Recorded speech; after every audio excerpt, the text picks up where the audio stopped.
नमस्कार, स्वागत है आपका थिंक 360 पर। मेरा नाम है लोकेंद्र किलानौत। सियासत के जादूगर और राजस्थान के मुख्यमंत्री अशोक गहलोत बार बार इस बात को कहने में नहीं हिचकते कि वे जिस जाति से आते हैं उसके एकमात्र विधायक वे खुद ही हैं। उसके बाद भी तीसरी बार मुख्यमंत्री हैं। बात भी ठीक है। सियासत की ऊंचाई पर पहुंचने के लिए अशोक गहलोत ने कभी अपनी जाति का सहारा नहीं लिया और अपने लंबे राजनीतिक जीवन में जातिवादी राजनीति के छींटे कभी अशोक गहलोत के दामन पर नहीं लग पाए।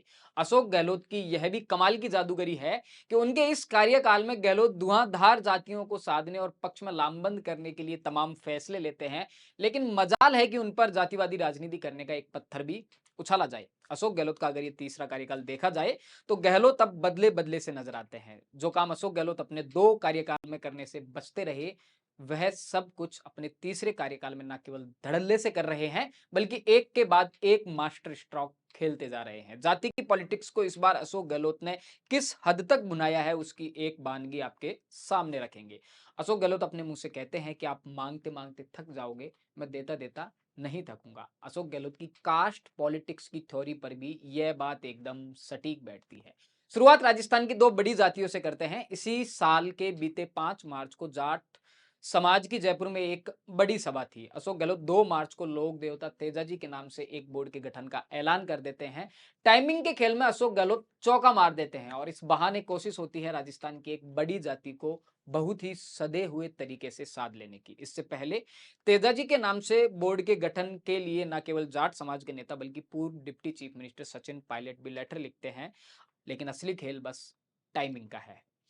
तेजाजी बोर्ड के गठन के साथ ही राजस्थान की दूसरी जातियों ने इसे हाथों हाथ लिया और जयपुर में हर जाति की बड़ी बड़ी महापंचायतों का एक सिलसिला शुरू होता है और सरकार की तरफ से सिलसिला शुरू होता है इस तरह के बोर्ड के गठन का। राजस्थान की राजनीति को लंबे समय से देखने वाले जानकार बताते हैं कि इतिहास में ऐसा पहली बार हुआ है जब सभी जातियों ने एक साथ चुनावी साल में अपने इतने बड़े बड़े कार्यक्रम किए हैं और बड़े बड़े मांग पत्र सरकार को सौंपे हैं। यह सब अशोक गहलोत के प्रदेश यानी कि राजस्थान में हुआ है। राजस्थान से शुरू होकर बात मध्य प्रदेश तक पहुंचती है और जाट समाज के एक बड़े आयोजन में मध्य प्रदेश के मुख्यमंत्री शिवराज सिंह चौहान भी तेजाजी के नाम से बोर्ड के गठन का ऐलान कर देते हैं। बहरहाल राजपूत समाज को भी मुख्यमंत्री निराश नहीं करते और महाराणा प्रताप के नाम से बोर्ड का गठन कर एक तोहफा राजपूत समाज को दिया जाता है। मुख्यमंत्री के इस फैसले से खुश राजपूत समाज के अनेक सामाजिक संगठनों के लोग गुलदस्ता लेकर मुख्यमंत्री निवास पहुंच जाते हैं और समाज के लोगों द्वारा मंच से बताया जाता है कि इस फैसले के बाद पूरा राजपूत समाज मुख्यमंत्री का आभारी है। जाति के आधार पर बोर्ड बांटने की मुख्यमंत्री की इस स्कीम का फायदा यादव समाज को भी मिला।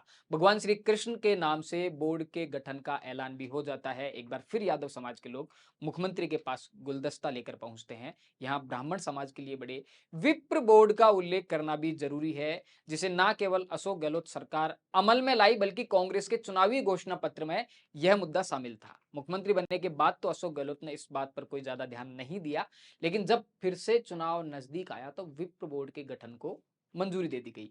अक्टूबर 2022 में भी अशोक गहलोत ने जाति के आधार पर 3 बोर्ड का गठन किया था, जिसमें उनकी खुद की जाति के लिए महात्मा ज्योतिबा फुले बोर्ड, चमड़े के धंधे से जुड़े लोगों के लिए चर्म शिल्प कला बोर्ड और धोबी समाज के लिए रजक बोर्ड। जाति की राजनीति नहीं करने का दावा करने वाले मुख्यमंत्री के प्रदेश में जाति के आधार पर बने बोर्ड की एक लिस्ट है। अभी कतार में दूसरी जातियां भी हैं और ज्यादा दुविधा भी नहीं है कि जब हर जाति को मुख्यमंत्री से एक बोर्ड मिल रहा है तो कौन सी ऐसी जाति होगी जो इस स्कीम का फायदा नहीं उठाना चाहती।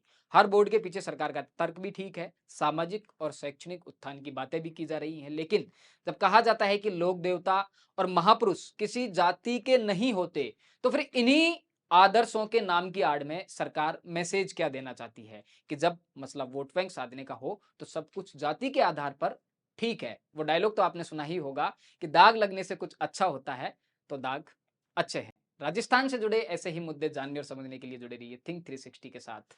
धन्यवाद।